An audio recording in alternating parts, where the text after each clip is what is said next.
Chapter 2. The Strategist Strikes. No sooner had they returned to the annex than they were summoned to Jinshi's chambers. Like it couldn't wait till tomorrow. It was the middle of the night. Everyone but the guard on duty was sound asleep. The air was cold, and worse, Maomao hadn't eaten dinner. She was desperate to be done with this. When she reached Jinshi's room, she discovered his desk riddled with abandoned drafts of numerous letters. Sui Ren or Daomai might have picked them up, had they been there. The fact they were still lying around showed that the ladies-in-waiting must really have their hands full. Maomao was clearly not the only one staying up late to work. For a moment, she thought there was no one in the room, but then she happened to see Bayu peering out from behind a curtain. For a second, a charge went through the air between them, like two feral cats bumping into each other, and then Bayu vanished back behind his curtain without a word. Something else, however, peeked out from behind the curtain in his stead, a duck with a black spot on her bill. Without Basin around, Bayu must be taking care of her. He wasn't much for human company, but maybe a duck was all right. I feel like there's a real risk of her being eaten by Miss Chu. Apparently her husband's protection was enough to save the duck from the wife's cleaver. "Oh, Maomao, you're here," said Sui Ren, who appeared from a back room. Maomao turned to her as if nothing out of the ordinary were going on. "Yes, I went to do a medical examination on Master Gyokuoyu's granddaughter. I think Miss Chu told you about it. Tianyu the physician was with me. He's at the medical office now." He'd dumped the entire reporting to Jinshi thing on Maomao, on the grounds of each doing what we're best at. When she thought of him sitting down to dinner late, but still earlier than her, she privately vowed to serve him another cup of Swershia tea. For now, she gave Sui Ren a brief rundown. "I'll go call the Moon Prince," the other woman said. Before she went, she collected the discarded letters and put them in a basket. "That's an awful lot of false starts," Maomao remarked. "He's just been writing letters to anyone he thinks he can count on. He must have written close to 100, no, 200, even. 200? From what Maomao could see of the attempted letters, each one began with the sort of fulsome, vacuous description of the season expected of a message from a member of the imperial family. Yes, there was probably a more or less prescribed way to write such things, but even so, writing every single one of those letters by hand would have been enough to give a person tendinitis. "Maybe I should get a wet compress ready."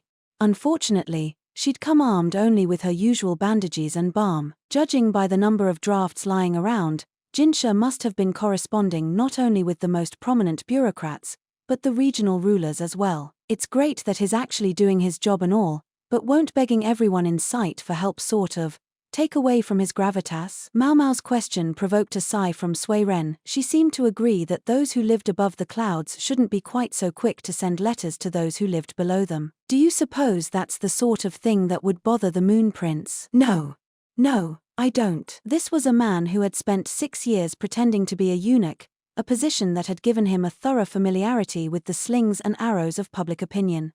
He was probably less worried than anyone here about the rather coarse treatment he was receiving in the Western capital. "That's why we need you to say something to him, Maomao," Sui Ren said. But what?" "Well, good luck." Sui Ren patted Maomao on the shoulder. For some reason, she was smiling. Maomao soon discovered why, for Jinshi emerged from the bedroom. Chu and Gaoxian were with him, and from the moment Maomao saw the grin on Chu's face and the way Gaoxian was pressing a hand to his forehead, she had a bad feeling about this. Jinshi did not look like he was in a very good mood. "Chu told me everything," he said. "I gather you enjoyed yourself at the farming village?" Haven't seen him in this kind of mood for a while, Maomao thought. She wasn't very happy with Chu for squealing on her. "You and this man Rikusen, it sounds like you're awfully close," Jinshi continued. Pretty much what she'd expected. "I'm not sure I'd say that, sir," Maomao replied. "Oh, is that so?" Yes, it's so." Maomao glared at him. Chu stuck her tongue out and playfully bopped herself on the forehead. Gaoxian looked at his daughter-in-law as if lost for words. "All right. I'm angry. What did you say to him?" Yes, Maomao understood that Chu had only been doing her job. But knowing that only took her so far, then why were you so intent on going with him specifically to that village? "Because I know one carriage is cheaper than 2. Besides, I thought it might be useful if we could share information with each other. Maomao's reasoning didn't seem to satisfy Jinshi. Can I go back now? I answered the summons because I assumed you wanted to know about the surgery, but considering the hour, maybe all this could wait till tomorrow. She'd intended to check Jinshi's injury as well, but it looked like the thing to do was get out of here. The matter of Gyokuoyu's granddaughter could wait too. A high wall, however, appeared in front of Maomao. Tomb. Jinshi had risen from his seat and was standing smack in front of her. Yes, sir, she asked. Jinshi continued to look less than pleased. It has come to my attention that this man with whom you claim not to be especially close recently proposed marriage to you. At least he was to the point. I'm given to understand that it was a joke, sir. Does one say such things in jest? Perhaps it was a social nicety, like the hair stick Master Lahaku gave me at the garden party. She recalled Jinshi had been likewise petulant on that occasion.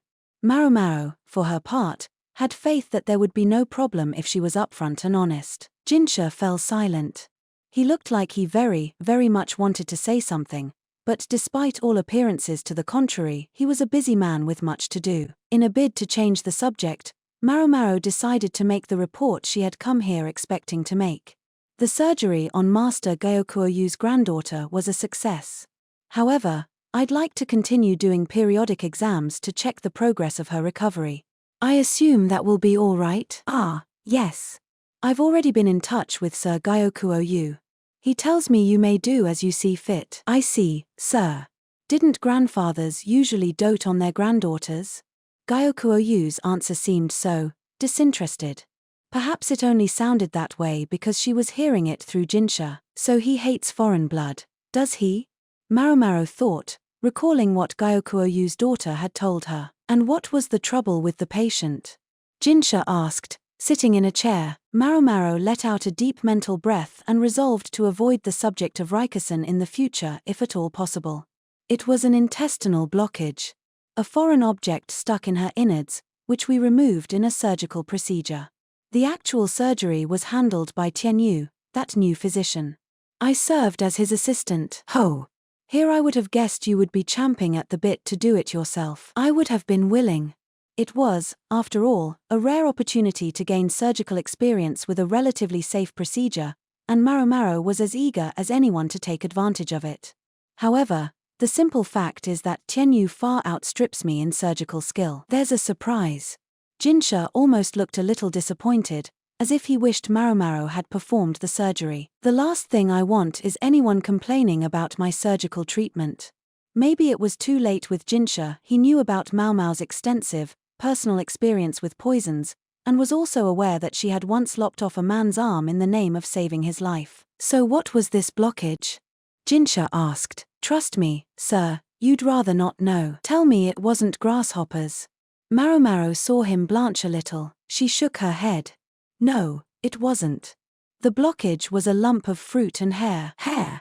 Jinshi looked perplexed, and Chu and Gaoxian also glanced at Maomao, curious. She gave them the summary. This included mentioning Gyokuoyu's distaste for foreigners, but that seemed to come as no shock to Jinshi. He simply said, he hates foreigners. Does he? Do you have someone in mind, sir? Maomao asked. Yes, he murmured, then intertwined his fingers and narrowed his eyes.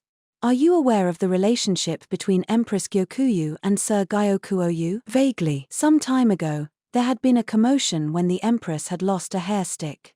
Hakuyu, a lady-in-waiting who was quite close with the Empress, had said a few things that came back to Maomao now. This is about the matter of Empress Gyokuyu's ladies-in-waiting, isn't it? She asked. That's right.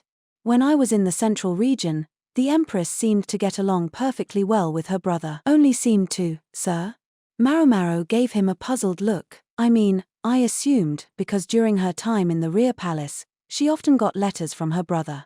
That was true, as far as it went, in that Gyokuoyu is not her only brother. Gyokuoyu and Gyokuyu were far enough apart in age to be father and daughter. It would be no surprise if there were other siblings between them. Once I realized that, I saw that there had been signs, even back when I was in charge of the rear palace. The minimal number of her ladies-in-waiting, for example, should have been a tip-off, don't you think? It was certainly true that Gyokuyu had had fewer ladies than the other upper consorts. Even the fact that Maomao, a simple laundry girl, had been admitted to the Jade Pavilion was only thanks to Jinshi's finagling. Yes, Gyokuyu had lost several ladies-in-waiting to food tasting, and her home was far away in the west, but it now transpired that such things had been only excuses. Does Master Gyokuoyu view Empress Gyokuyu as an enemy, then? I mean, because he takes exception to her foreign blood, asked Maomao. That, I don't know. For all his alleged hatred, he did send an adopted daughter who looks much like the Empress into the rear palace. With a pucker on his face, perhaps had Gyokuoyu had some negative experience with foreigners in the past? True, it was considered bad form to have strong preferences in people as in food, but Maomao herself had people that she, couldn't stand. She was in no position to judge. Nonetheless, she said, if he really hates foreigners, he must have a hard life. Living as he does in the one place in Lee with more foreigners than anywhere else. That may be precisely the problem. More people, more points of friction. Maomao was starting to feel that further discussion of this topic wouldn't get them much of anywhere. Time to bail out of this subject. She glanced around the room, looking for some chance to escape. Just then, the door flew open with a crash. Moon Prince! In came a young personage with a duck on his head. In all the western capital, there was only one man who fit that description. You'll wake up half the household, Basin, Jinshi said, paying no heed to the avian. I'm sorry, sir. It's urgent. Urgent? Well, what is it? Tell me. Grand Commandant Khan is on his way here. Does he know what time it is? Maomao's hair stood on end, and if she'd had a tail, it would have puffed right up. Since their arrival in the western capital, the Grand Commandant had visited Jinshi on several occasions, at which times Maomao had always been careful to make herself scarce, or otherwise to leave matters to the quack doctor. I'm here, said a most terrible voice. Behind Basin loomed the face of an old man, a creature so filthy he just looked like his feet must stink. The duck seemed to mistake his hair for nesting material, because she reached over from atop Basin and pecked at his head. Basin. Jinshi fixed the other man with a glare. I'm sorry, sir. The Grand Commandant is already here, he said, correcting himself. Maomao. Thank goodness you're safe. The monocled old fart tried to shove past Basin, but Basin didn't budge. The best the freak could do was sort of sloop himself in between Basin and the doorway. Gao Shiren immediately positioned himself to defend Jinshi, while Chu stood in front of Maomao and gave her a let me handle this wink and a thumbs up. You can act as friendly as you want, it doesn't change the fact that you sold me out. For the moment Maomao made it her priority to put some distance between herself and the old guy sidling in her direction. All those bugs must have been so scary, Maomao. But oh, don't you worry. Daddy made a bug extermination squad and will get rid of all those nasty, nasty insects for you. Sure. This is when he decides to get off his ass. Maomao and the freak strategist shuffled right, then left, stopped, and shuffled again, Chu between them. Jinshi, observing the moment, cleared his throat to draw the strategist's attention to himself. Sir Laken. I believe I've asked you, repeatedly, to inform me before you come here. But since you're here, what is your business?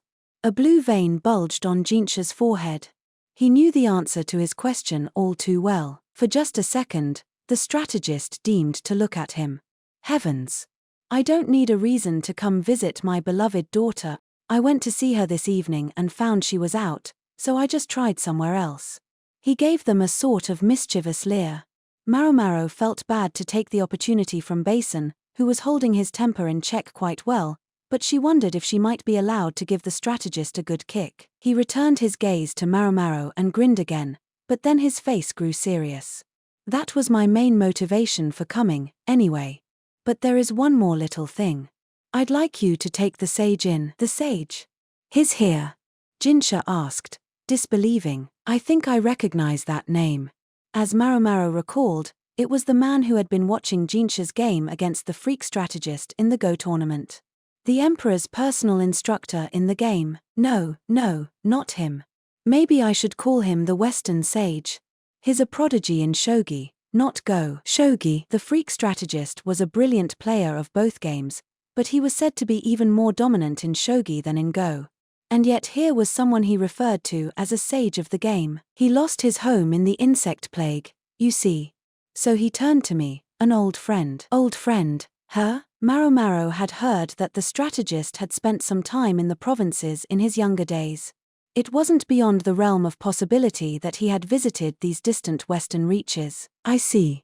Yes, there's been trouble all over, Jinshi said, and hemmed thoughtfully. Excuse me. Chu, with scant respect for the gravity of the moment, stuck her hand in the air. Her mother-in-law was absent today, so there was nothing to stop her. Not to be rude, but do you think you might be making it all up? Rude, yes, it was, but Maomao agreed with the question. This was, after all, the freak strategist, a man who couldn't remember people's faces to save his life.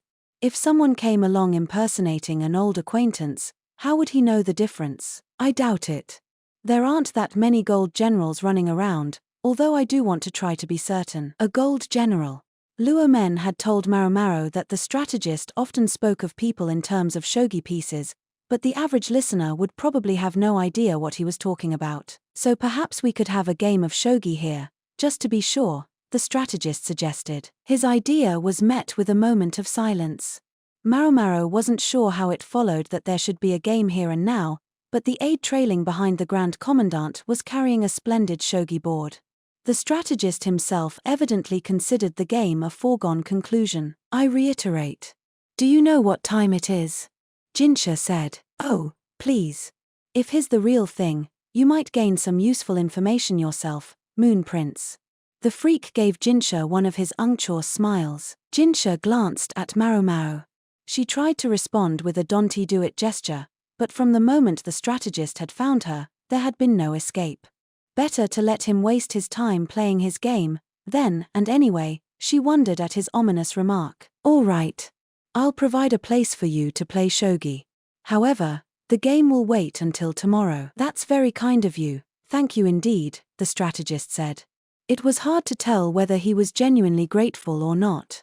Maomao tried to ignore the freak, who was smiling to himself. Instead she rubbed her grumbling belly and hoped she could eat dinner soon.